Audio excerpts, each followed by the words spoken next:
tunggu, pertemuan akan segera dimulai.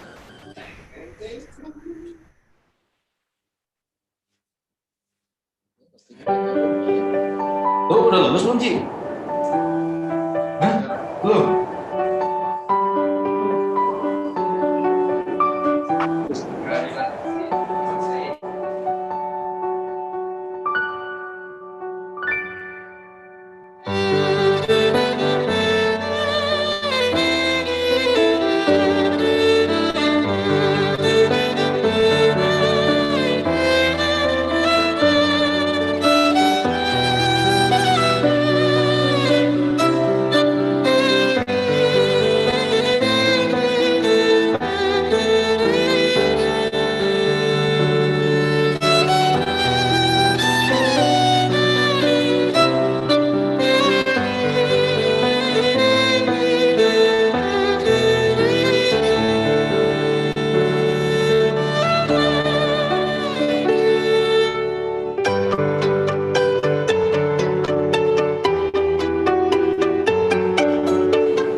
Assalamualaikum warahmatullahi wabarakatuh.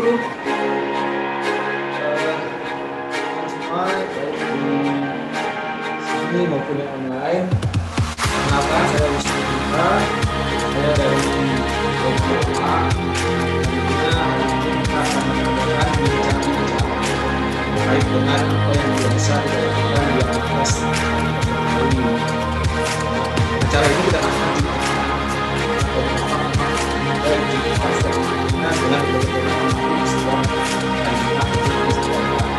hari ini kita kedatangan tamu. Saya sudah mengundang teman-teman aktif di dunia perempuan. Itu ada Besar dari kemudian ada Bang Ambon yang biasa menggawangi dapur kaum, juga ada Aji dan Bang Monang yang dari Aman. Mungkin Bang Monang juga sudah standby ya. Dan satu lagi Bang Sidik dari Lampung. Apa kabar Bang Sidik? Sudah standby semua ya teman-teman ya? Oh, baik. Oke, standby. Cek. Siap. Nah, ini mohon maaf nih agak-agak telat kita mulainya karena ada sesuatu yang harus kita persiapkan. Nah, rencana sore ini sebenarnya saya follow up dari acara dengan Bang Monang dan kawan-kawan Aman sebenarnya. Kenapa sih kita tidak bersama-sama untuk mendiskusikan terkait dengan komoditas yang digarap bersama-sama juga. Perlu diketahui bahwa komoditas kopi ini menjadi komoditas yang seksi sekarang ini, yang populer dipantau banyak orang atau diusahakan berbagai banyak orang. Termasuk di sini kami di Kaum Telapak juga melalui Dapur Kaum nanti Bang Amun akan cerita banyak mengusahakan kopi. Kemudian di Absolut juga di Cipete kopi dijadikan sebuah aktivitas yang luar biasa menurut saya. Kemudian di Aman juga melakukan usaha kopi dari komunitas adat sampai dikelola di coffee shop ya. Nah, untuk satu lagi Bang Sidik juga sama, dia juga menampung kopi dari berbagai komunitas untuk kemudian disuplai ke berbagai pengusaha kopi. Nah, untuk selanjutnya mungkin saya ingin bertanya kepada teman-teman nih ya, kepada Bang Ambon, kepada Aji dan Mak Kosar, kenapa sih kopi ini menjadi menjadi daya tarik yang kita semua kok larinya kopi gitu loh. Monggo Bang Ambon.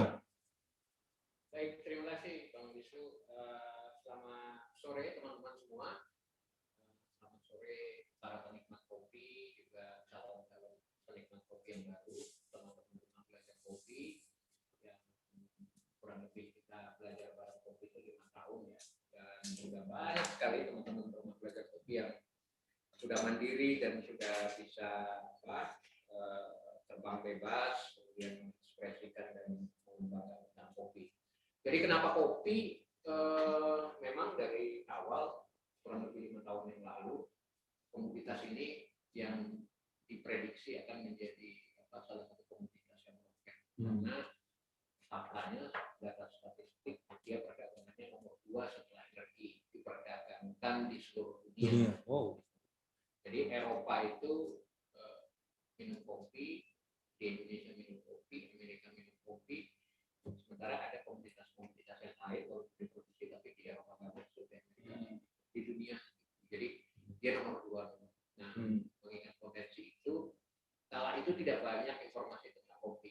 Makanya kemudian kaum telapak saat itu berinisiatif mulai dari Talang 20, salah satu komunitas di mana menjadi bagian dari kaum telapak berinisiatif yuk kita lebih serius, lebih intens, lebih mendampingi. Dan syukur alhamdulillah dari brand Talang 20 yang Bang Sidik bisa cerita banyak tentang Ibu Cici dari Koperasi Tirta Pencernaan itulah brand pertama yang kemudian melahirkan brand kopi. Ada selanjutnya brand kopi Cibutu yang naik daun sekarang. Terus ya kita bersyukur bahwa dunia kopi itu harus dibangun bareng-bareng. Gitu, nggak bisa sendiri-sendiri. Karena kalau dalam kita lihat di toples itu ada biji kopi, kalau dia sendirian tetap biji kopi. Tapi kalau dia digiling cuma 1 butir itu ya kan kopi. Jadi filosofinya memang kopi itu harus bersama-sama bergandengan tangan. Begitu sejarahnya. Nah sekarang saya punya kesimpulan rumah belajar kopi itu yang paling resisten terhadap adanya pandemi sekarang. Karena tadi Bang Kosar juga mengamini bahwa dia buka ya, artinya kedai kopi yang di kampung itu yang punya daya tahan atau daya renting, bukan hanya di Cipete, teman-teman di Batam, teman-teman di Lampung gitu. Jadi apa yang kita pilih 5 tahun belakangan itu ada benarnya. Jadi pusat ekonominya tidak dipusatkan di kota, tapi di tiap kampung gitu. Oke. Wah mantap nih cerita kopi nih. Ternyata kopi ini merupakan komoditas nomor 2 di dunia ya, yang mana mungkin ini menjadi persebarannya kalau nggak salah dari Brazil kalau nggak salah ya kopi itu ya, disebarkan ke seluruh dunia dan sekarang menjadi, setahu saya jadi apa ya, minuman penyegar setelah teh dan kakao. Tuh, jadi tanaman minum penyegar itu ada 3, kopi, teh dan kakao, dan ini mungkin hampir semua orang menggemari kopi. Mungkin karya-karya musik itu tidak akan terlahir kalau nggak ada kopi mungkin ya. Gitu Bang Kosar ya. Saya mau ke Bang Monang, mungkin ya Bang Monang hadir Bang Monang. Siap Kang Wisnu. Bang Monang, saya pengen dapat cerita nih gimana sih konsepnya untuk kopi aman sebenarnya kan itu kan melibatkan berbagai macam komunitas adat. Itu gimana Bang Monang? Mohon disampaikan Bang Monang. Ya, selamat sore, terima kasih Bang Wisnu. Nanti bisa dilengkapi ya karena komandan T-nya untuk urusan kopi itu ada Aji tuh, Aji udah nongkrong di situ. Ya. Di Aman itu kan sebagai organisasi yang berjuang untuk hak masyarakat adat ya di wilayah adat. Nah, kemudian Aman melihat ada potensi yang ada di wilayah-wilayah masyarakat adat itu umumnya tanaman-tanaman kopi gitu ya. Jadi ada 2.300-an lebih anggota Aman, itu hampir 300 sampai 400 komunitas itu rata-rata wilayah adatnya ada kopi. Jadi perkiraan kita sekitar 0,5 sampai 1 juta hektar itu ada kopi di wilayah masyarakat adat. Nah, kemudian dengan potensi ini ya kita ada badan otonomnya Aman, namanya Koperasi Produsen Aman Mandiri. Nah, Koperasi Produsen Aman Mandiri inilah kemudian mengembangkan satu unit usaha namanya Nusantara Indigenous Coffee. Nah, antara yang dilakukan oleh koperasi dengan Aman sendiri sebenarnya kan karena ini basisnya adalah layanan ke anggota, jadi selama ini memang komunitas-komunitas adat itu menjual kopinya itu kopi, kalau bisa dibilang kopi asalan ya. Kopi asalan yang itu harganya juga rendah gitu kan. Kemudian pasarnya juga kan pasar di kampung ya, tengkulak lah gitu ya, pengepul segala macam gitu. Sementara kalau kita kalau diolah sedikit saja lewat proses perlakuan yang khusus kayak gitu, ternyata rasa kopinya ini luar biasa. Gitu. Kenapa? Karena di wilayah-wilayah masyarakat adat ini kan model tanamannya kan lestari ya. Jadi dia bukan monokultur seperti model-model perkebunan teh, perkebunan coklat atau perkebunan sawit misalnya kayak gitu ya. Jadi di wilayah-wilayah masyarakat adat ini kopi-kopinya juga kopi-kopi tua gitu. Jadi selain dia tanamannya tanaman yang diversifikasi begitu ya, yang memang tanaman lestari gitu ya di kawasan-kawasan hutan adat di pinggirannya, juga tanaman-tanaman yang memang punya umur yang cukup tua, cukup panjang. Jadi ada yang memang alami, ada yang juga memang kemudian dibudidayakan oleh masyarakat adat sendiri. Nah, potensi ini yang kemudian kita di koperasi kemudian melakukan bagaimana sih proses menciptakan satu kopi yang unik gitu ya, kopi yang unik dari rasanya, kemudian dia punya sistem keberlanjutan terhadap lingkungan, jadi kelestarian lingkungan, dan juga menambah peningkatan pendapatan bagi warga masyarakat adatnya. Nah, ini yang menjadi tujuan besar kita sebenarnya, Bang Wisnu. Jadi yang kita lakukan jadi pendidikan terhadap warga-warga atau petani masyarakat adat sendiri ya, mulai dari proses budidayanya sendiri, kemudian bagaimana proses pengolahan kopinya ya pasca panen sampai koperasi sendiri itu bertugas bagaimana nih marketnya, pasarnya begitu. Nah, jadi selain kita bangun sebagai supplier, kita bangun, nanti Aji bisa cerita ya, kita bangun satu kafe lah paling tidak begitu ya, untuk orang bisa menciptakan rasa kopi dari masyarakat adat sendiri. Nah, jadi yang paling penting adalah bagi kita kopi-kopi yang dihasilkan oleh masyarakat adat ini, kopi-kopi terbaik, kopi-kopi yang punya cita rasa yang unik, dan dia harus punya posisi tempat, terutama dalam konteks harga ya, gitu. Jadi harga yang harusnya bisa dikasih lebih, tidak hanya tengkulak ataupun pengepul yang memberikan harga yang kurang baik. Begitu Bang Wisnu, mungkin bisa ditambahkan dengan Aji ya, mungkin sebaran selama ini yang masuk kita di berapa banyak. Nanti mungkin untuk Aji kita bahas untuk ini ya, model bisnisnya ya. Sekarang kita lebih ke filosofisnya dulu. Saya mau tanya ke Bang Sidik. Bang Sidik, hadir Bang Sidik? Nah, Bang Sidik, saya minta ini cerita tentang kopi Lampung itu gimana ceritanya Bang Sidik ya? Kita pengen tahu nih apa yang sedang dikerjakan oleh teman-teman UKIR nih. Terima kasih Pak Wisnu, kawan-kawan, Pak Ambon, ada Pak Kosar, Bang Saleh. Memang cerita di Lampung ini cukup panjang ceritanya ya, karena memang yang pertama dari sisi ekologi, kita sama-sama tahu bahwasanya Lampung ini secara ekologi memang sudah bisa dikatakan kritis, jadi sudah hampir hutan itu hampir katakan 60 atau 50% itu sudah mulai rusak. Nah, yang kedua memang ada satu upaya dari teman-teman di kelompok itu kaitannya dengan perebutan lahan. Perebutan lahan maksudnya adalah yang selama ini masyarakat mengelola kawasan itu belum punya izin. Jadi ada beberapa skema yang dibangun oleh teman-teman untuk bisa mendapatkan izin, khususnya dalam perhutanan sosial. Atau kalau sebelum perhutanan sosial ada namanya HKM. Nah, HKM ini kan yang menjadi poin pertama dari teman-teman, terutama teman-teman di kelompok. Namun sepanjangnya waktu memang HKM ini belum bisa memberikan dampak terhadap ekonomi ya. Maka ya tadi memang ada beberapa potensi yang bisa kita kembangkan. Nah, lewat pengembang potensi yang ada di dalam kawasan, khususnya kopi. Nah, kopi sendiri memang kalau di Lampung sudah berkembang mungkin sejak tahun 18-an ya, 18 berapa gitu. Kemudian sampai saat ini, dan data terakhir ada sekitar 100 ribuan ton yang keluar dari Lampung hampir setiap tahun. Itu data dari Badan Ekspor nggak salah saya.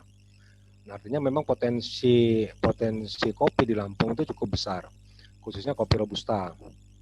Nah, dari sinilah kita memang mulai berpikir di mana memang masyarakat sendiri punya komoditas yang selama ini belum dikelola dengan baik. Nah, jadi hampir sama sebenarnya seperti apa yang dibilang Bang Soleh tadi, Bang Saleh, bahwasannya memang ya selama ini masyarakat tanam ya hanya berproduksi aja gitu, tapi tidak pernah mengelola hasil produksinya hingga sampai pada market. Jadi kita coba untuk bisa memberi satu inisiatif baru buat masyarakatnya, bagaimana kopi ini bisa dikelola mulai dari hulu sampai hilir. Nah, kondisi saat ini, nah memang Ukir tidak terlalu banyak berbuat karena bisa dikatakan sampai pada level pengembangan dalam kapasitas yang kecil ya, bukan dalam kapasitas yang besar. Nah, beberapa kelompok yang ada di Ukir hanya sebagian kecil kelompok masyarakat kita yang menurut kami mau untuk ikut terlibat dalam program kopi yang ada di Lampung, khususnya untuk pengembangan di wilayah-wilayah perhutanan sosial. Nah, salah satu contoh tadi mungkin ada di Talang 20, kemudian saat ini ada di Sedayu. Nah, Sedayu itu dulunya mereka kan tidak memiliki kepastian lahan. Nah, sekarang mereka sudah dapat izin, perhutanan sosial sudah diterima. Nah, tinggal PR besarnya adalah bagaimana pengembangan ekonominya.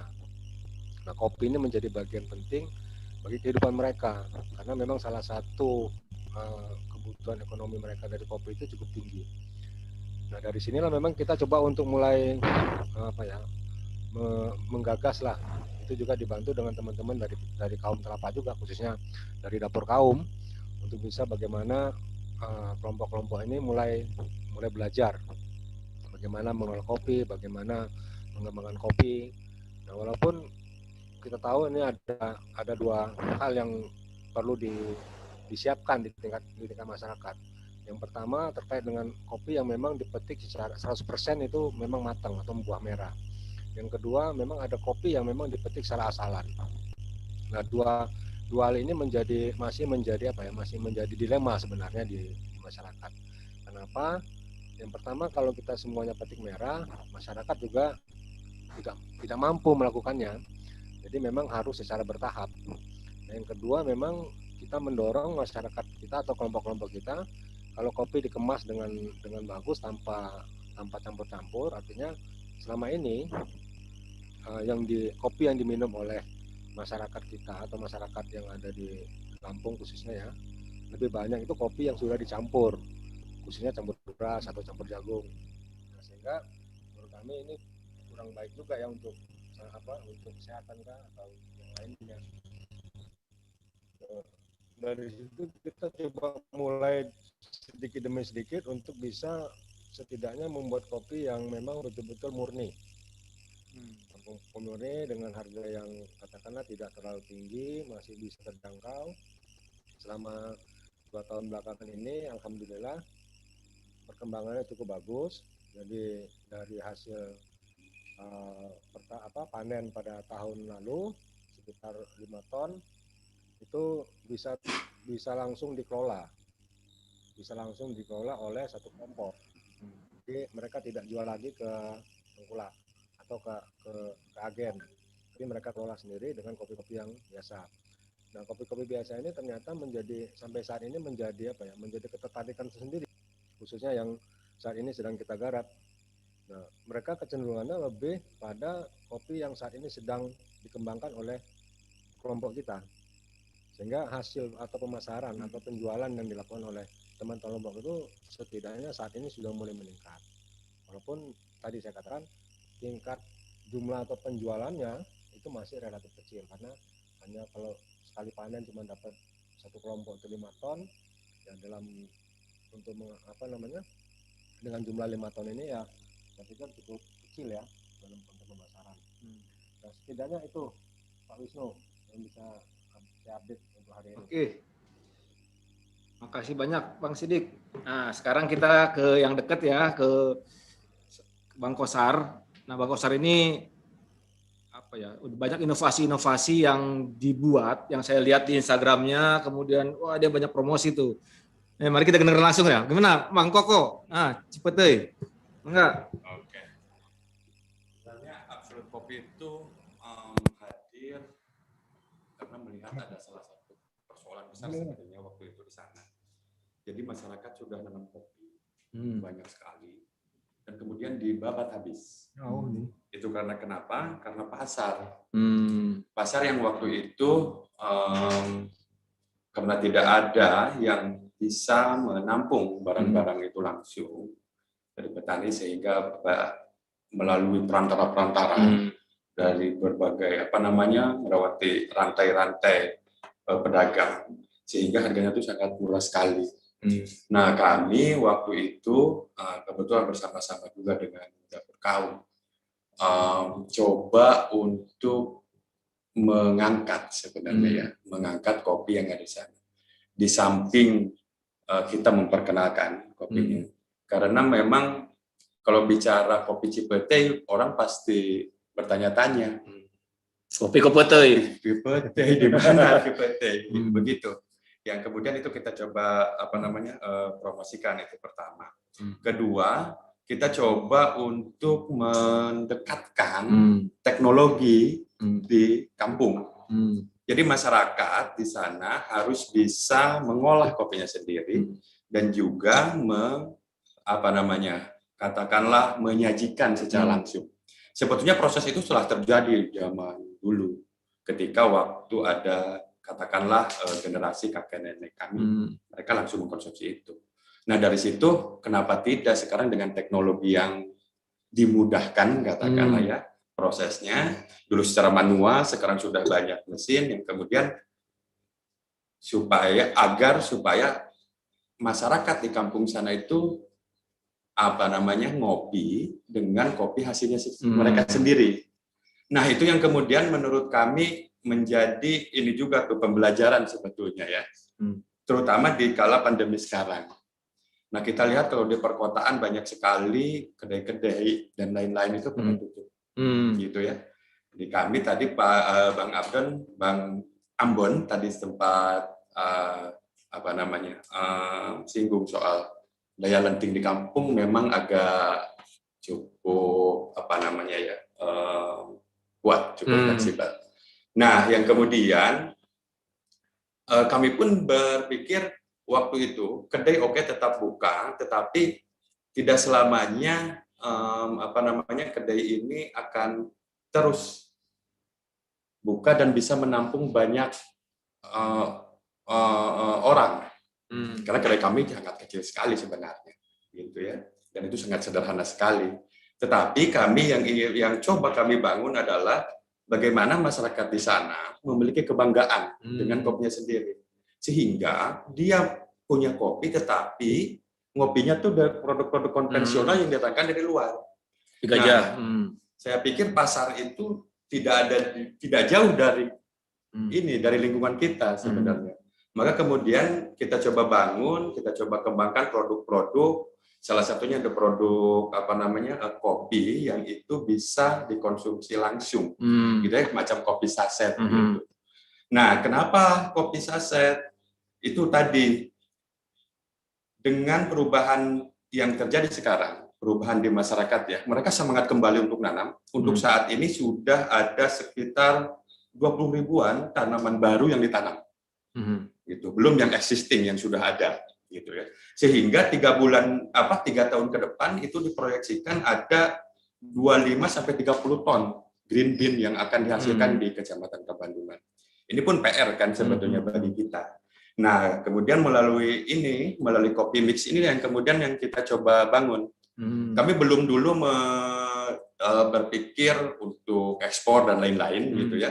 Tapi menurut kami karena pasar itu berada di lingkungan kami sendiri di sana, dan kalau coba kita kalkulasi katakanlah ya untuk satu kecamatan aja ada 40.000 penduduk, dan kalau diambil setengahnya yang mereka ngopi, ada 20.000. Terus kemudian ambil 10% saja dari orang-orang yang suka ngopi biasa yang konvensional yang didatangkan dari luar itu, berarti ada 2.000 orang yang ngopi. Kalau kita ambil celah pasar itu saja udah berarti 20 saset per hari, per satu kali ngopi. Ada orang yang 2 kali sampai 3 kali, itu kita bisa tinggal hitung sebenarnya. Nah, maka kemudian menurut saya pembelajaran kami di sana bahwa pasar ini rupanya harus bisa kita ciptakan sendiri, tidak jauh dari lingkungan kita. Orang luar bisa melihat Cipete di gunung sana, gitu ya, apa namanya, sebagai target pasarnya mereka, gitu ya. Pabriknya ada di mana-mana, entah gitu di kota-kota di sana, yang kemudian nyampe gitu ke kita yang punya kopi, kok nggak bisa apa namanya memenuhi kebutuhan sendiri ya, betul. Gitu, apa namanya di lingkungan kita sendiri. Nah, itu yang kita coba kembangkan. Di sisi lain memang, gitu ya, karena kami melihat kalau di sisi ekologi sekarang ya, kan di sana itu cenderung berbukit dan lahan pertaniannya curam. Kecuramannya itu bisa lebih dari 40-25 derajat. Kami melihat ada yang harus juga diselamatkan di lingkungannya. Erosi tinggi, longsor tinggi, gitu. Yang kemudian lahan-lahan itu ya yang menjadi target, gitu ya, target utama untuk penanaman kopi-kopi itu sebagai katakanlah rehabilitasi lahannya sendiri. Di samping rehabilitasi secara ekologi, secara ekonomi mereka punya pendapatan tambahan. Dan kemudian melalui itu juga kebetulan sekarang kami sedang bekerjasama juga dengan Taman Nasional.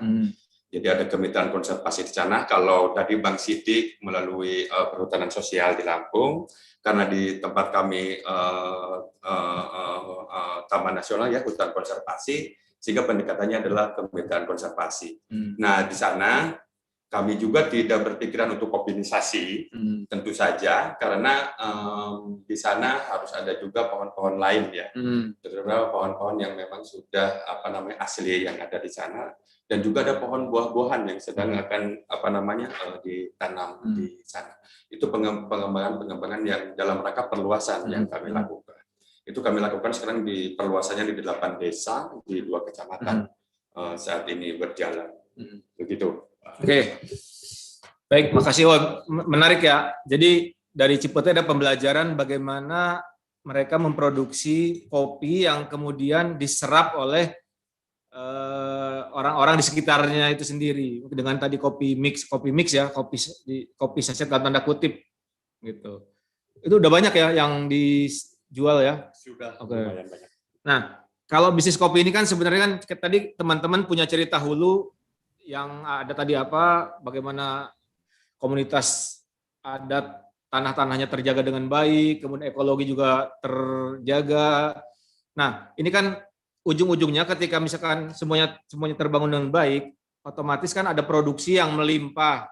Artinya harus kita pikirkan hilir.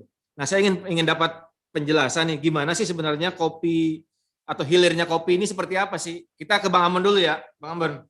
Tentang hilirnya kopi, sebenarnya gimana sih ininya, modelnya gitu loh. Sebenarnya saya mau lintas waktu dulu nih. 17 Juli 2017 itu ada sebuah MOU lah, tanda kutip. MOU. Kita ala-ala lah. Bang Kosar sama Pak Munib waktu itu bersalaman untuk mulai, masih ada tuh di postingan, boleh dicek ya. Mulai bersalaman untuk mengangkat kopi Cipete. Artinya hampir genap 3 tahun. Saat itu kita sangat yakin banget bahwa kalau mikronya itu digarap, artinya mikro itu pasar lokal.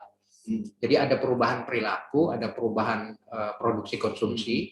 Jadi punya pohon kopi tapi minum kopi. Ya walaupun saat itu nggak mudah seperti ngomong kayak sekarang gitu ya. Kalau sekarang Bang Kosar sudah lebih, wawasan sudah lebih terbuka, kerjasama sudah lebih banyak gitu ya, peluang-peluang juga makin besar. Artinya apa yang kita bilang waktu itu untuk pendekatannya itu ada benarnya ya, walaupun kita masih serba kekurangan waktu itu.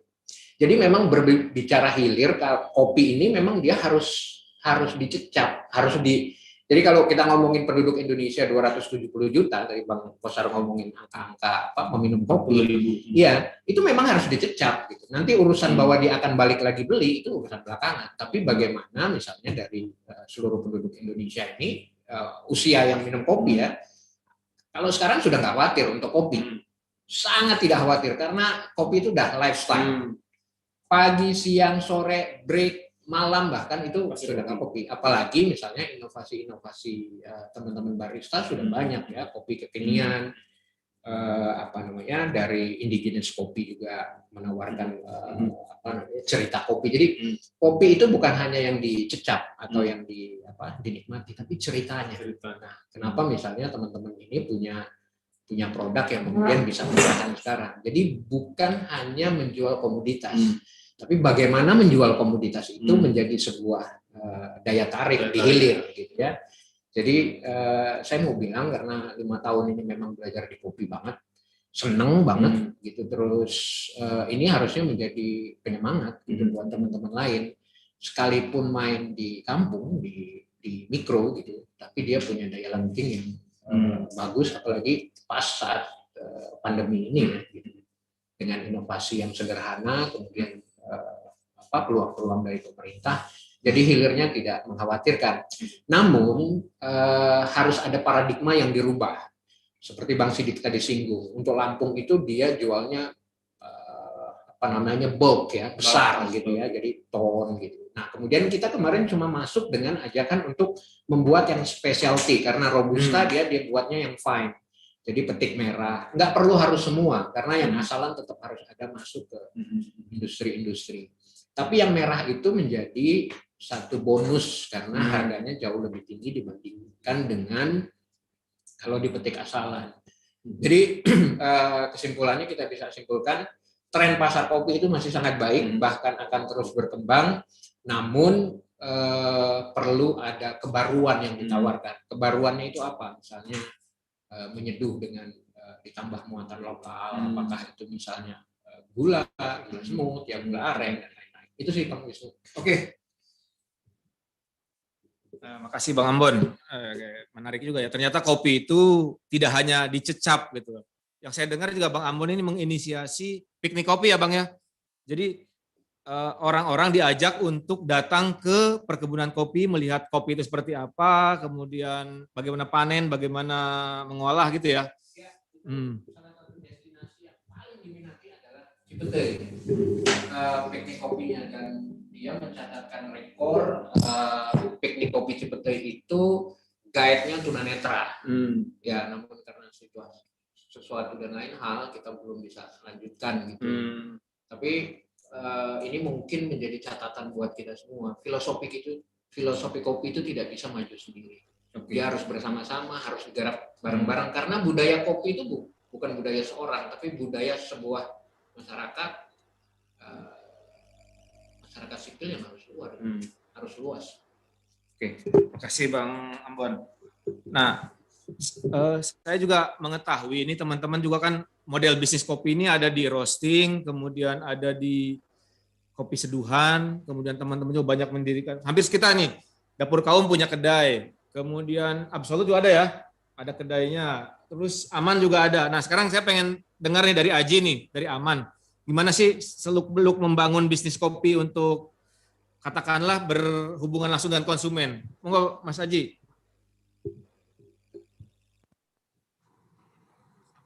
Sore semuanya, saya Aji, saya selaku pengelola kedai kopi Indonesia Kopi. Selama ini kita mengelola kopi ya di hilir cukup susah. Oh sulit. Agak sulit. Bahwa dari dulu pada tahun 2017 kita coba hanya inkubasi, hanya coba-coba. Jadi kita mulai dari event, pameran, kita ikutan. Lama-kelamaan banyak customer yang ingin kita membuat sebuah kedai kopi gitu. Dijadiin sebuah kedai kopi yang bisa dijadiin tempat kumpul gitu bagi pecinta kopi. dari tahun 2017 menuju 2018 peminat semakin banyak gitu. Mulai dari anak muda sampai tua banyak yang selalu datang. 2018 kita mencoba perbaiki sistem. Jadi semua kopi yang masuk ke indigenous kopi itu kopi yang berkualitas. Mulai perlahan kita kasih edukasi ke petani tentang kopi yang bagus itu bagaimana, kopi yang disukai sama konsumen itu bagaimana. Di saat itu petani mulai berani gitu mengubah gaya main kopinya gitu. Sampai saat ini lumayan untuk masukan di kedai kopi lumayan ya. Nah, kalau apa namanya, kan kopi ini sekarang ini menjadi minuman kekinian gitu ya. Apakah kemudian teman-teman di Aman juga mengikuti tren itu? Artinya menciptakan berbagai macam jenis kopi yang diharapannya sih bisa bersaing dengan kopi kenangan, kopi janji jiwa, kopi apa lagi, kopi sakit hati, kopi sakit jiwa gitu ya. Gimana?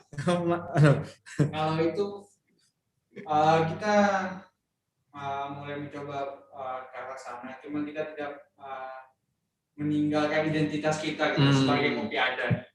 Jadi kita bikin kopi susu kekinian, kita selalu membawa identitas kita.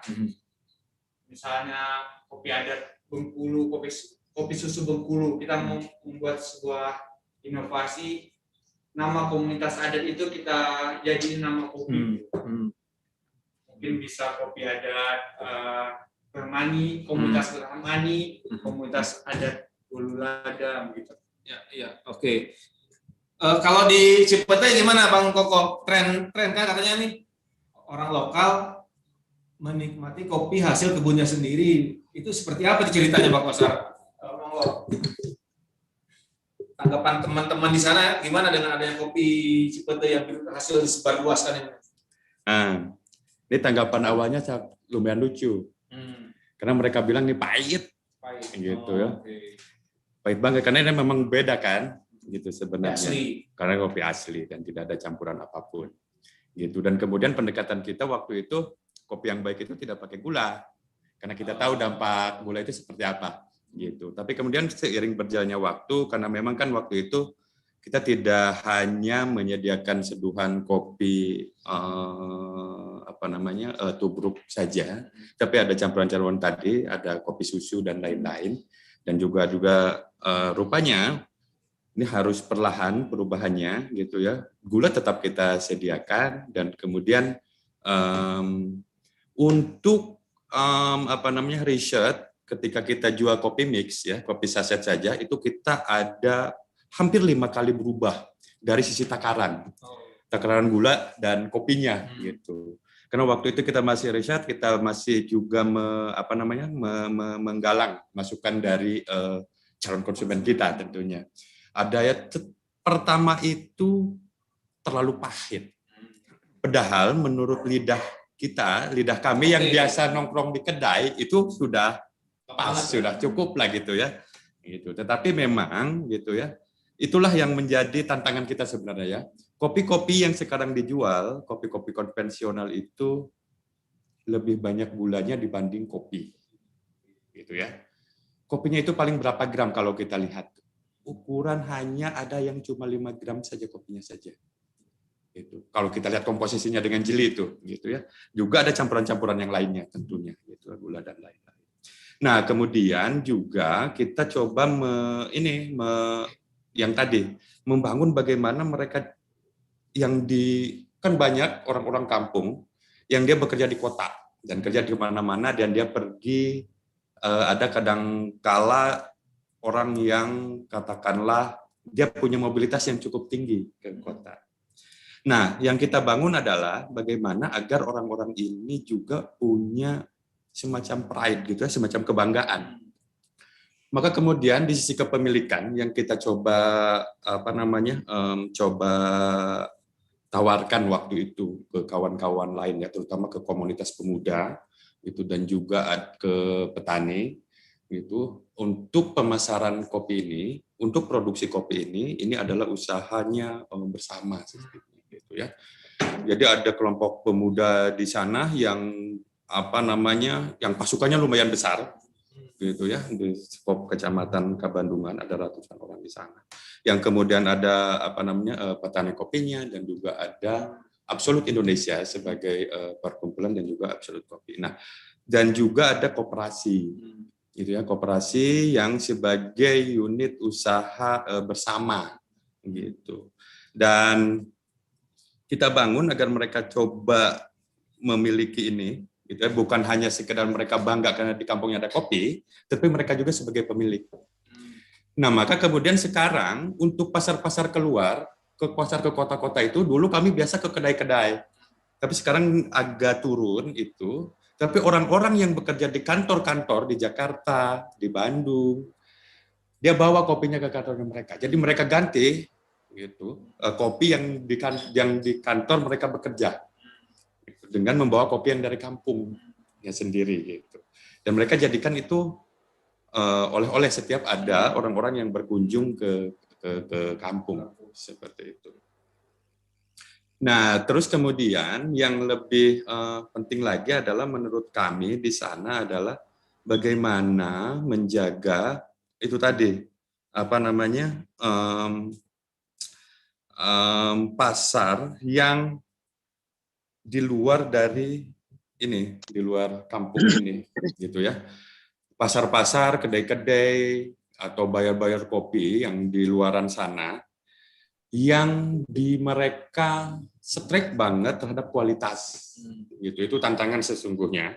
Karena kita ketika bicara proses, ada lain-lain proses itu ya, ada honey proses dan lain-lain proses itu, semi wash dan lain-lain. Kalau ke pembeli yang dia sudah memang benar-benar pemain kopi, gitu, itu ada banyak sekali kendala. Itu menurut pengalaman kami sampai saat ini belum pernah mendapatkan bahwa oke, ini kopi emang enak, gitu ya. Ini prosesnya honey proses, tapi ini kelebihan. Proses fermentasinya terlalu panjang. Gitu. Hal-hal semacam itu tuh yang agak sulit. Dan ini kan kembali lagi ke selera ya saya pikir gitu. Yang kemudian kalau kita coba coba kita lihat produk-produk yang lain. Ada Gayo, ada Toraja yang sudah memiliki brand besar. Tiba-tiba kita yang kecil, yang orang nggak tahu Cipete gitu ya. Yang dengan dengan keinginan untuk masuk ke ceruk pasar yang seperti itu memang effortnya tuh harus lebih besar lagi. Maka kemudian menurut kami itu tadi, kita garap dulu pasar-pasar lokal, pasar-pasar yang ada di sekitar kita. Begitu, itu pendekatan. Di samping memang kita juga kita memproses proses-proses yang memang specialty-nya. Gitu. Oke. Sekarang kita ke Lampung ya. Saya pernah main ke Lampung, itu Bang Sidik ini sibuk misahin kopi lanang gitu ya. Kopi-kopi itu dipisah satu-satu gitu. Nah, gimana Bang Sidik? Kalau model bisnis di teman-teman Ukir sendiri seperti apa ininya? Hilirnya? Enggak, Bang Sidik? Ya, terima kasih Om Sino. Jadi memang ini kita bicara hilir ini harus bicara detail ya. Jadi nggak bisa sekedar gambaran-gambaran saja. Yang pertama memang kondisinya, kalau kita lihat dari green bean atau biji kopi, itu ada dua kualitas yang kita kembangkan.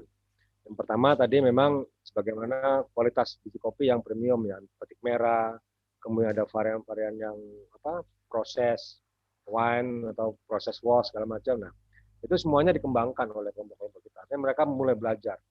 Yang menariknya juga ada banyak respon dari khususnya dinas saat ini atau instansi terkait mendukung atau membantu teman-teman kelompok, sehingga dari segi peralatan mereka saat ini cukup bagus lah, punya alat dan lain sebagainya, sehingga sangat dimungkinkan untuk bisa mengembangkan produk-produk hilir.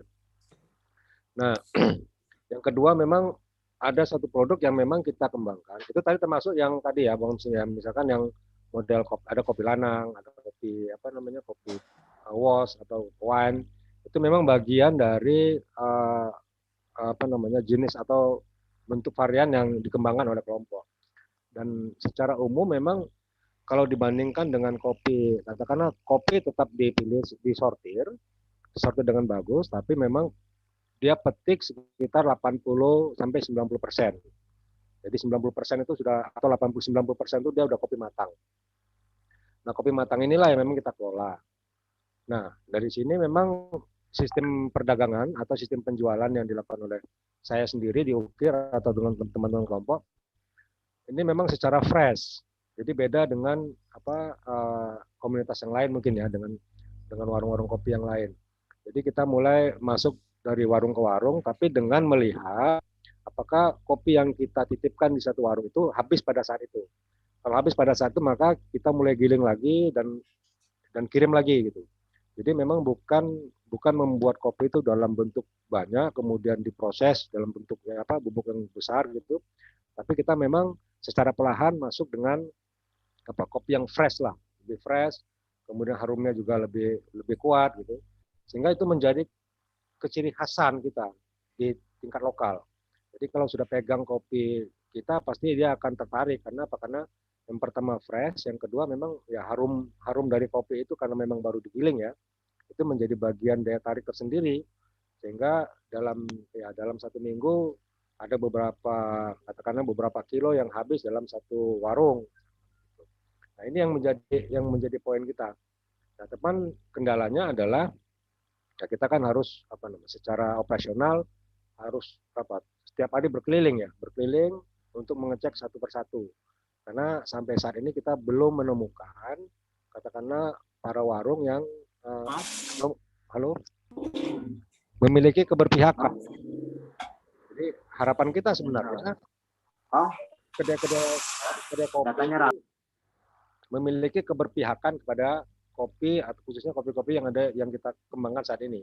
Nah, sehingga persaingan di tingkat warung atau di tingkat toko itu menjadi lebih kecil. Nah, tadi sudah disampaikan oleh Bang Kosar, ada banyak kopi yang punya brand jauh lebih bagus daripada kita. Nah, itu tantangan yang paling berat. Sehingga memang kami harus mencari cara untuk bisa bagaimana kopi kita ini menjadi bagian yang juga menjadi pilihan buat mereka. Dan ternyata memang dalam 2 tahun ini walaupun dalam kapasitas yang masih kecil, tapi setidaknya banyak orang yang minta, yang order. Jadi order itu tidak hanya datang ke rumah. Kalau di Lampung, memang saya punya di rumah saya buat jual kopi sendiri, giling sendiri. Kalau ada kemudian dibungkusi sendiri, baru dikirim ke warung-warung. Nah, di kelompok juga begitu. Tapi setidaknya kopi yang kita tawarkan memang harus yang fresh. Jadi memang punya keciri khasan lah. Gitu. Nah, terkait dengan rasa, memang ini agak sedikit sulit kita mengikuti selera konsumen ya. Karena selera konsumen itu macam-macam juga nih. Apalagi kalau kita mau mainnya itu di tingkat ekonomi menengah ke bawah. Nah, kami lebih banyak sorotin ekonomi tingkat ke bawah, menengah ke bawah, karena memang tingkat serapan kopi itu jauh lebih besar, jauh lebih banyak daripada kami pakai yang kopi yang premium. Jadi perbandingannya bisa ya mungkin 100% banding 10. Jadi kalau 100% itu kopi biasa kita jual, yang 10% baru kopi yang premium. Nah, sehingga kami menilai memang ya kita harus kembangkan kopi yang biasa itu sebagai pengembangan cost ya. Tapi kopi yang premium Pak dikembangkan. Namun kan kendalanya adalah tingkat pemasaran yang belum begitu bagus lah ininya. Nah, beda mungkin dengan Bang Kosar, kemudian ada teman-teman di masyarakat adat atau koperasi yang sudah punya toko sendiri ya, Nah, walaupun memang dari dulu kami sangat bercita-cita ingin punya satu shop yang bisa mengembangkan kopi, tapi karena memang keterbatasan sumber daya kami, memang ya untuk saat ini dengan pengembangan yang ada ini ya mungkin kami harus puas loh. Gitu.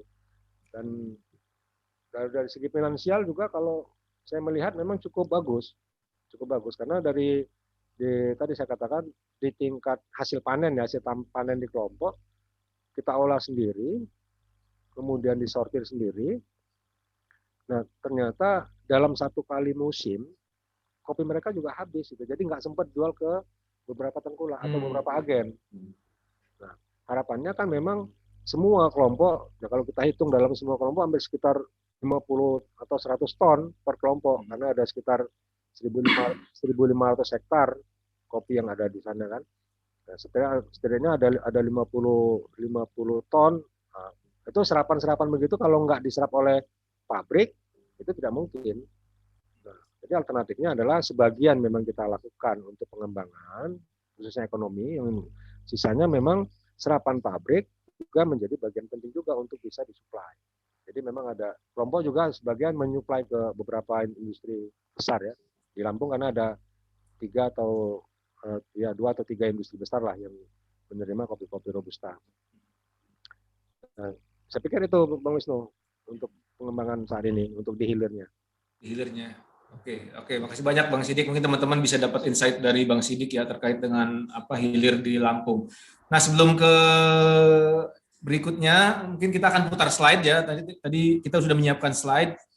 Monggo diputar.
Baik ya, tadi sudah kita saksikan kopi. Saya tadi melihat slide tersebut, melihat sesuatu yang menarik sebenarnya. Jadi ada apa ya?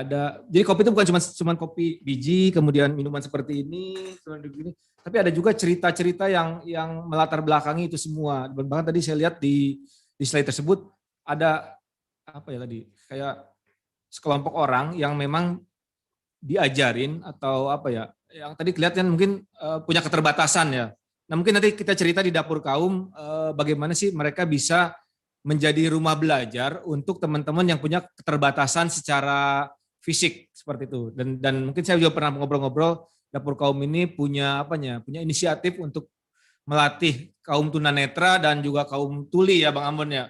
Itu saya menarik nih untuk kita ketahui apa ceritanya. Monggo Bang Ambon.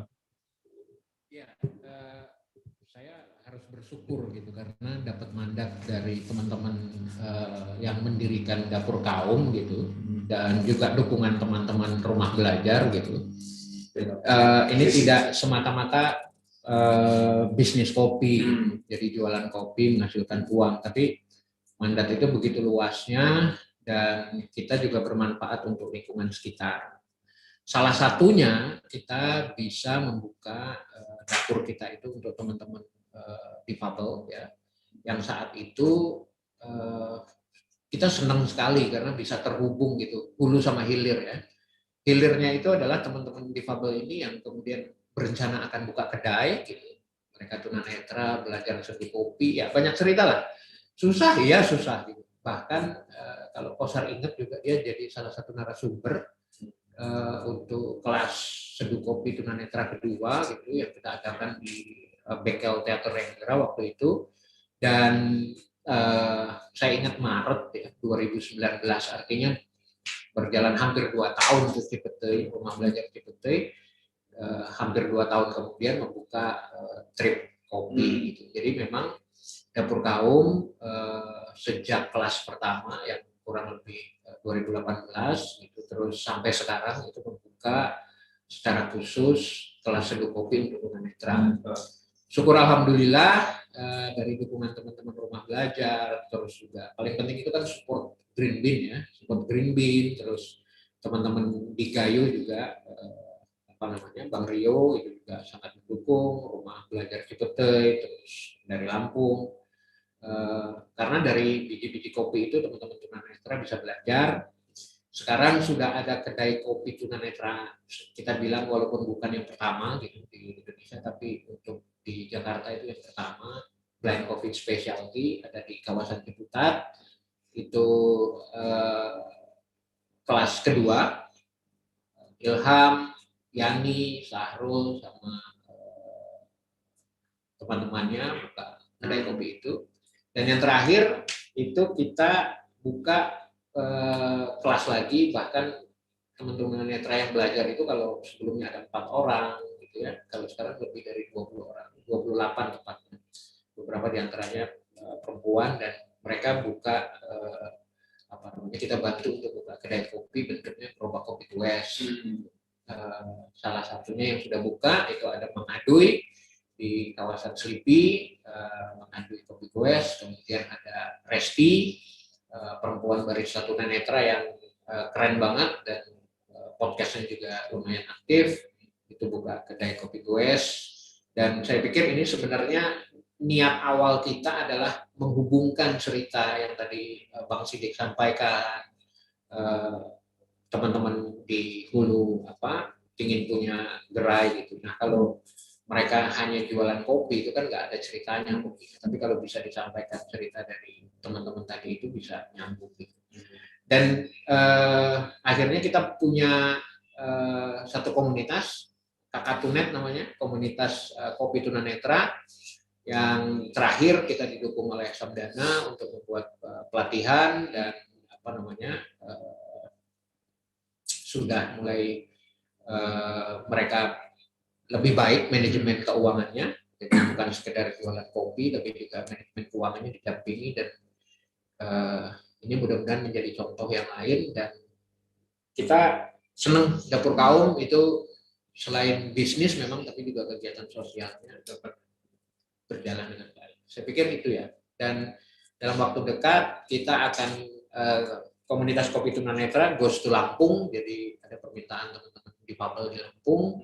Dan ini juga kebetulan kemarin ada Melisa namanya di sini, tunanetra dari Lampung yang datang ditemani sama Albert, dan dia bertanya ke kita kenapa di Lampung nggak ada. Nah, ini juga menjadi catatan kita. Nanti mungkin akan koordinasi sama Wajib Sidik gitu ya. Ini ada permintaan dan mungkin insya Allah kita bisa jawab permintaan itu. Mungkin untuk pengenalan awal dan seterusnya. Karena kalau banyak sekali di hilir yang bergerak untuk memasarkan kopi, tentunya kopi komunitas itu tidak lagi kesulitan untuk dipasarkan. Menarik ya cerita tentang ternyata kopi itu juga bisa dikelola oleh difabel ya, kaum difabel. Nah mungkin ini karena waktu udah mau habis, ini kita udah sejam lewat ya. Saya hanya ingin bukan menutup ya, sebenarnya ingin diskusi singkat terkait dengan kolaborasi apa sih yang bisa kita lakukan. Karena gini, teman-teman Aman bergerak di bidang kopi yang sama. Ada teman-teman di Absolut, kemudian di Kaum Telapak sendiri. Nah tadi kan kendala-kendala juga sudah disampaikan. Nah kira-kira sebenarnya nih apa yang bisa kita kolaborasikan bersama. Kalau saya sih kepikir kayak nggak tahu ya, ini kayak Aman punya roasting, Kaum punya roasting, kemudian Absolut punya roasting juga ya. Nah saya nggak tahu deh, apakah juga emang bisnis kopi itu harus semua punya itu gitu loh. Apa kita bikin satu unit bisnis khusus roasting gitu loh, roasting yang gede yang serius. Karena kalau saya pikir Aman bikin duitnya 5 juta buat mesin, Absolut 5 juta, dapur 5 juta udah 15 juta bisa beli yang gede gitu. Ya nggak ngerti ini apa ide yang nggak bisa jadi iya bisa jadi enggak gitu. Mungkin saya bisa dapat masukan dari Bang Monang. Gimana Bang Monang? Kira-kira nih apa yang bisa kita kolaborasikan bersama nih Bang Monang nih?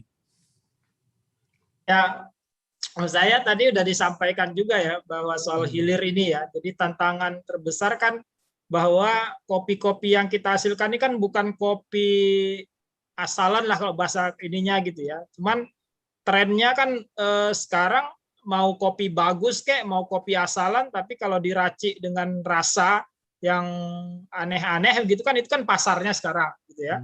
Sementara kita di komunitas-komunitas di tingkat hulu itu kan berusaha untuk bagaimana naik kelas nih kopinya gitu kan, tidak lagi kopi yang dipasok untuk para tengkulak atau dipasok pada pasar yang memang tadi pasar yang jadi memang ada sisi sisi yang agak rumit juga gitu Bang Wisnu. Satu sisi kita ingin menaikkan kualitas kopi dengan harga yang memang punya spesial gitu ya, punya sementara marketnya ini kan memang market yang khusus nih kalau kopi-kopi begitu. Makanya kemudian kalau kita di NIK itu kan tadinya kita memang kopi tren brandnya kita kan memang kopi masyarakat adat, kopi yang memang itu membawa cerita dari masyarakat adat gitu ya. Nah itu kan nggak mungkin kita tinggalin tuh sebagai core bisnis kita bicara soal asal muasal dan kenapa kita punya kopi sendiri begitu. Hanya saja memang marketnya ini kan juga harus dijawab nih. Jadi kalau kita bertahan dengan core bisnis kita sebuah cerita mengemas kopinya masyarakat adat, sementara marketnya mau kopi apapun rasa-rasanya bisa diciptakan. Nah itu kan di situ. Nah menurut saya ini yang mungkin bisa dikolaborasikan bagaimana memasuki market yang bervarian ini, Kang Wisnu gitu. Jadi kita tetap mempertahankan asal muasal atau cerita kopi kita, tapi juga di satu sisi ada tantangan bagaimana market juga bisa terpenuhi. Seperti itu Bang Wisnu. Jadi kalau kita dari hulu kan sudah kita kerjai, tengahnya juga sudah kita kerjai. Nah, di hilirnya ini seperti yang dibilang Bang Ambon tadi, ya, misalnya teman-teman tunanetra sudah punya mainnya, Kosar sudah punya mainnya di tingkat lokal gitu. Nah, kalau di KPAM di koperasi sendiri, ini kan memang segmentasinya kan memang masih kita uji-uji terus, begitulah Bang Wisnu. Jadi memang kalau melihat dari paparan Bang Monang memang kopi indigenous NIK ya, Nusantara Indigenous Coffee. Nusantara Indigenous Coffee. Nah ini kelihatannya sih pasarnya premium nih kayaknya nih karena tadi ada cerita adatnya, kemudian emang dikirim dari jauh juga ya, otomatis kan harga emang harus premium gitu.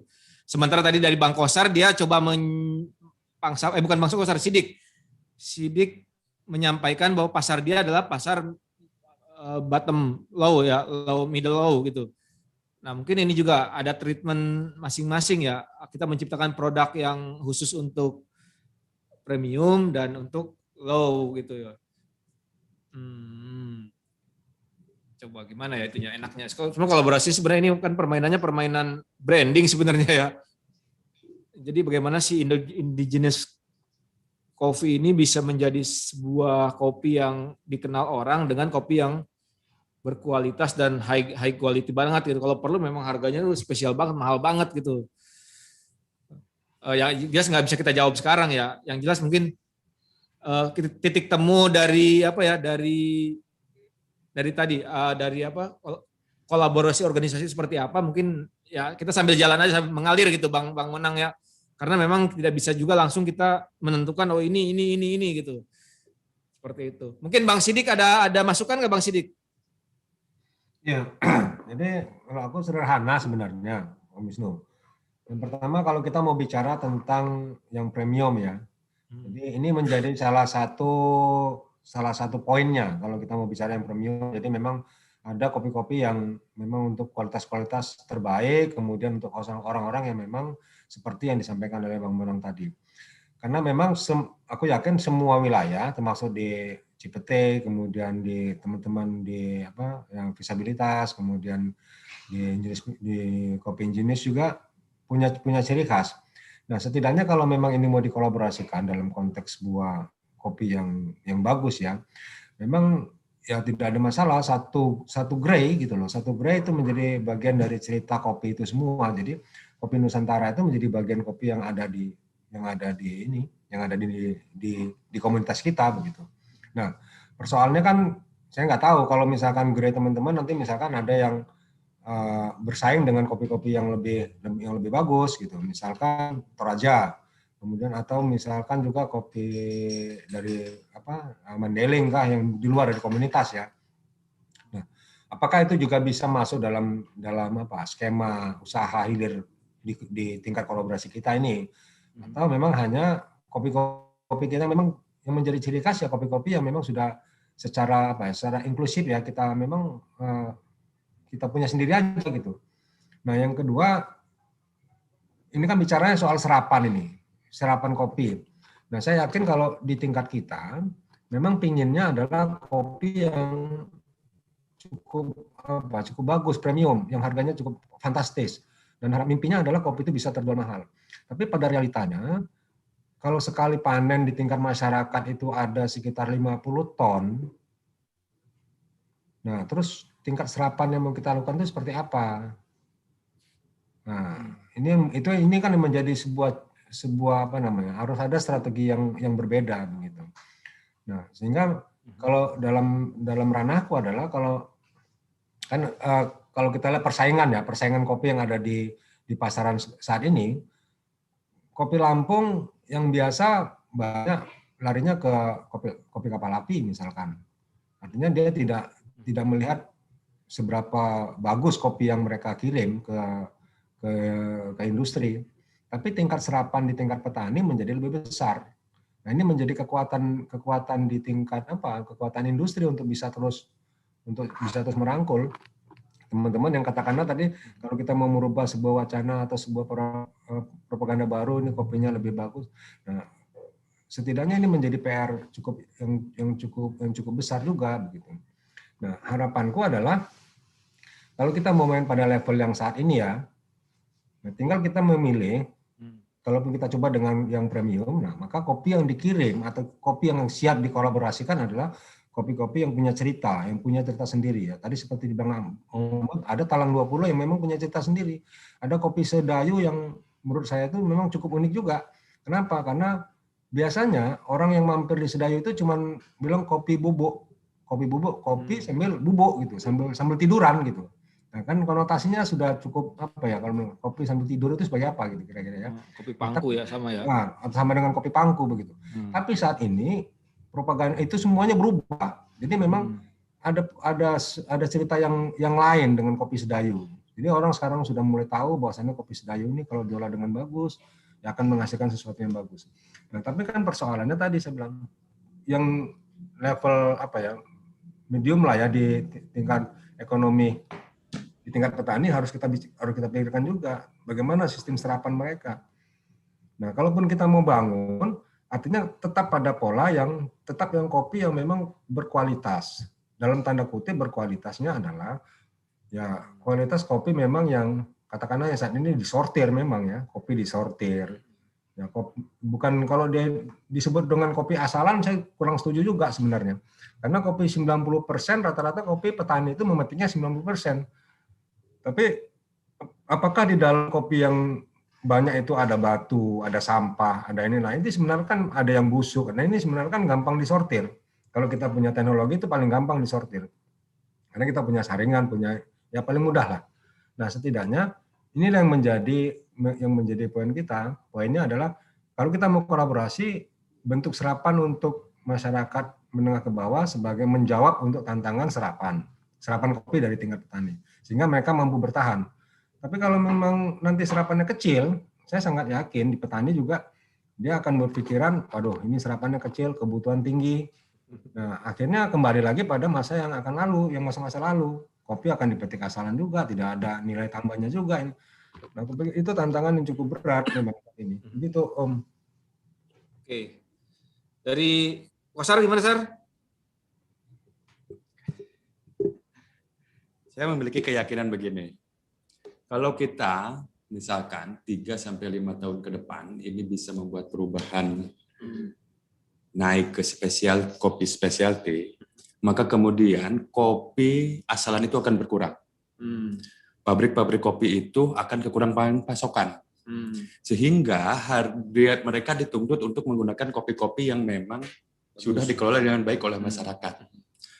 Nah, maka kemudian saya pikir nih kita tuh perlu ada semacam hub ya atau semacam apa ya? Entah itu nantinya holders atau apa gitu ya yang di tingkat itu milik kita bersama di tingkat nasional.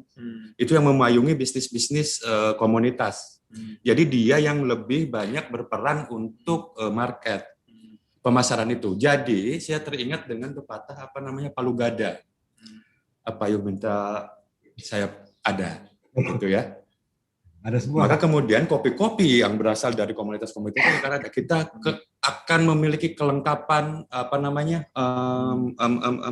jenis kopi. Itu pertama. Yang kedua, kalau itu berada di sini Bogor atau Jakarta, maka kemudian daya saingnya itu akan saya pikir agak lumayan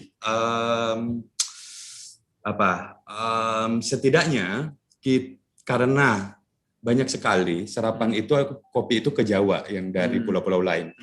Mereka terkendala dengan ongkir kebanyakan. Kalau itu bisa kita sediakan di sini dengan jumlah yang menurut kalkulasi kita bisa kalkulasikan karena kita bekerja sama dengan komunitas, maka kita akan lebih unggul di sana. Kopi Cipete itu harganya bedanya itu dengan pasaran Sukabumi 17 sampai 50.000. Mahal Cipete. Mahal Cipete. Kami pasang harga yang mahal absolut. Kenapa apa? Pertama memang barangnya terbatas ya, itu pertama. Kedua, saya pikir begini. Saya memulai untuk membangun image gitu loh. Bahwa mereka tuh bukan persoalan harga yang ini. Harga itu bukan salah satu pilihan utama gitu ya bagi konsumen untuk membeli barangnya gitu ya. Saya cukup kaget. Sekarang kita ada orang yang rutin datang ke Cipete dari Jakarta, gitu ya, bahkan dari Bandung, sengaja datang ke Cipete jalan-jalan karena mereka bikers dan kemudian ada yang dia pecinta-pecinta mobil gitu, yang sengaja pengen ngopi di ini dan bawa kopi Cipete dan mereka anggap bahwa sangat enak sekali di sana. Mungkin karena iklim di sana ya, karena cuaca saya pikir. Dan itu kembali ke selera. Itu pertama. Yang kedua, kalau menurut kami khusus untuk di sana ya, khusus untuk di Cipete, karena dalam 3 sampai 5 tahun ke depan ini produksi kopi akan banyak di sana, gitu. Maka dalam roadmap kami di sana harus ada industri kopi, industri kopi yang akan menampung kopi jenis apapun, gitu ya. Maksud saya jenis apapun untuk di awal-awal. Karena kita akan terus berubah dan sekarang kan sudah berubah, mereka sudah petik bagus. Bahkan ketika petik bagus pun karena kami sudah punya pengalaman sekarang memproduksi kopi saset, itu bisa ketutup harganya gitu ya. Nilainya bisa lebih dengan yang dibeli oleh tengkulak. Gitu. Maka tadi seperti yang di awal saya bilang bahwa teknologi itu harus didekatkan ke sana. Harus ada industri kopi yang memproduksi kopi secara massal di sana untuk memenuhi kebutuhan lokal, bahkan nanti kebutuhan di kecamatan atau kabupaten, bahkan kebutuhan lain. Itu yang saya pikir. Saya ini. Maka ke depan memang saat ini kami di sana sedang mempersiapkan, kita bangun koperasi, kita menggalang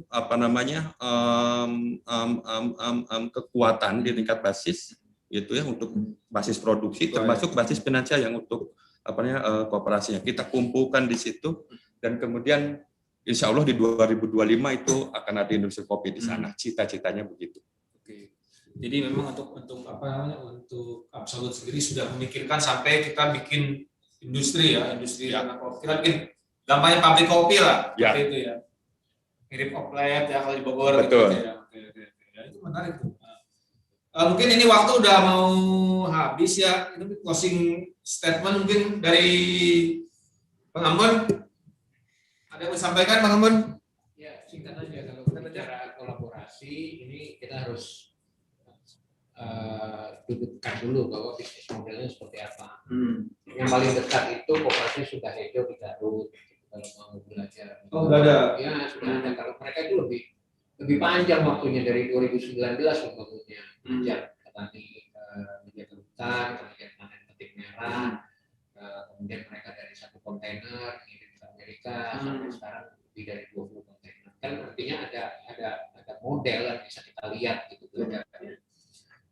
Sesungguhnya kalau mau saya bilang kita ini kan belum evolusinya itu belum lengkap gitu kalau dari rumah belajar ya, tapi karena memang apa namanya daya tarik ekonomi kopi itu sangat begitu menggiurkan ya, artinya evolusi itu sendiri akhirnya pecah masing-masing. Bahwasanya cerita hub, cerita satu pemasaran, cerita satu pintu itu sudah digagas dan kalau nggak salah di kaum telapak itu ada diskusi kita bicara itu, tapi memang sekali lagi itu bukan hal yang mudah itu. Kalau diskusi sama teman-teman di koperasi hijau itu sendiri, mereka butuh konsisten, kemudian butuh intervensi teknologi, intervensi finance gitu, kemudian ya sabar gitu. Nah, saya rasa kita tidak juga harus meniru itu gitu. Bahwa yang sekarang sudah bergerak, yang paling penting ada satu catatan positif di setiap rumah belajar dari 14 sampai 16 rumah belajar itu kita bisa berbangga hati bahwa sudah bisa mandiri, mulai dari misalnya yang di Pulau Progo, yang di Lampung, kemudian yang di Jawa Barat, di tempat-tempat lain itu sudah mulai. Jadi kopi komoditas lokal yang tadinya tidak percaya diri untuk diangkat atau dijadikan salah satu sektor ekonomi, ketika ketemu kliknya gitu ya, itu ya sudah berjalan dengan sendirinya gitu, bantuan dari sana sini segala macam. Saya pikir seperti itu. Tapi menanggapi Bang Onang tadi, saya masih meyakini ada sebuah yang khas dan kuat dari Indigenous Coffee ya, atau Nusantara Indigenous Coffee NIC. Dulu pernah kita diskusikan di Bali, hubnya itu namanya Jendrana, gitu ya. Nah, saya nggak mau melompat-lompat diskusinya. Saya meyakini masih Jendrana itu masih hub yang cukup baik untuk ini. Namun, lagi-lagi kan tingkat kesabaran, putaran ekonomi, apa namanya, investasi kita untuk membangun market itu juga kadang-kadang tidak sebanding dengan khayalan untuk menjual yang lebih besar. Tapi kalau seandainya Jendrana sebagai hub yang kebetulan sekarang sudah setup di Bali dan sudah berjalan, yuk itu yang dijadiin apa namanya, nggak perlu bikin lagi yang lain itu. Gitu. Kemudian kalau memang kapasitas mereka tentang kopinya kurang ya diisi gitu. Ini bagaimana kemudian dia tetap konsisten menjaga, mempromosikan, mencari marketnya, dan kalau dikulik betul, saya yakin ketemu. Gitu. Itu aja sih menurut saya. Saya pikir evolusi kita belum selesai gitu ya, baru kurang lebih 5 tahun gitu. Kita butuh kurang lebih 2-3 tahun ke depan gitu. Oke, baik. Ya menarik ya. Ternyata memang sudah banyak inisiatif-inisiatif yang dilakukan oleh teman-teman dan menurut Bang Ambon ya kita pakai saja inisiatif-inisiatif yang ada, dimaksimalkan seperti itu, tidak perlu membuat inisiatif baru, yang kurang-kurang kita tambal gitu Bang Ambon ya. Aji ada yang mau disampaikan Ci? Terakhir nih Ci. Kalau untuk kolaborasi sebenarnya Aman itu punya sekitar 53 komunitas adat yang menghasilkan kopi. Nah, saking banyaknya kita nggak bisa menampung gitu semua yang jenis kopi gitu kan. Saat ini kopi yang bisa masuk hanya sekitar 13 komunitas adat. Itu jumlahnya sangat banyak dan kita pun nggak bisa ngambil semuanya. Kadang setiap panen itu bisa mencapai 2 ton, 3 ton, apalagi kalau kita ngomong yang di Rekang itu kapasitas panennya sangat banyak sampai 200 ton.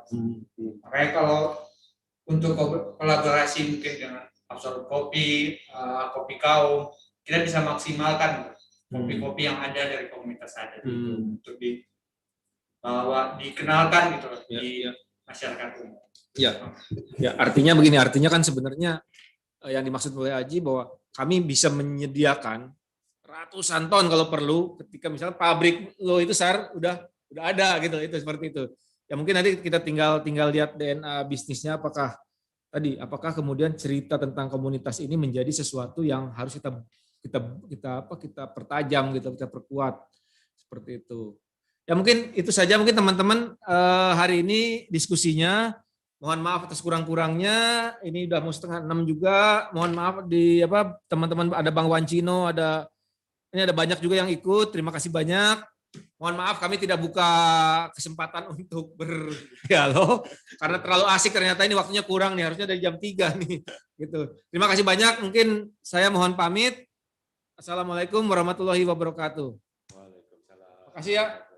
Terima kasih Bang Kosar, Bang Ambon, Bang Wisnu, Bang Sidik, semuanya. Terima kasih. Boleh.